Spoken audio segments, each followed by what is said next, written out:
ఈ ప్రపంచంలోనే అత్యంత భయంకరమైన రోగం క్యాన్సర్.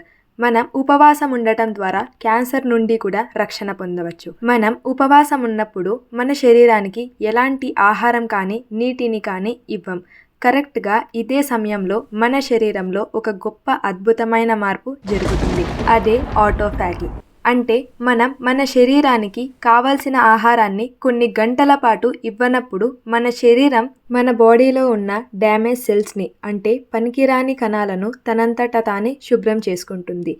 ఈ తరుణంలోనే మన శరీరానికి హాని కలిగించే కణాలను గుర్తించి వాటిని పూర్తిగా శుభ్రం చేసి ప్రతి రోగం నుండి కూడా మనల్ని విముక్తి చేస్తుంది. అలాగే క్యాన్సర్ కణాలకు అత్యంత ఇష్టమైనది గ్లూకోజ్. మనం ఉపవాసం ఉన్నప్పుడు ఇన్సులిన్ లెవెల్ అన్నది మన బాడీలో పూర్తిగా తగ్గిపోతుంది. కాబట్టి క్యాన్సర్ కణాలు అభివృద్ధి చెందడానికి కావలసిన ఇన్సులిన్ అన్నది దానికి దొరకదు. కాబట్టి వాటి అభివృద్ధి అన్నది తగ్గిపోతుంది. అలాగే క్యాన్సర్ కణాలు అన్నవి క్రోనిక్ ఇన్ఫ్లమేషన్ వలన వస్తాయి.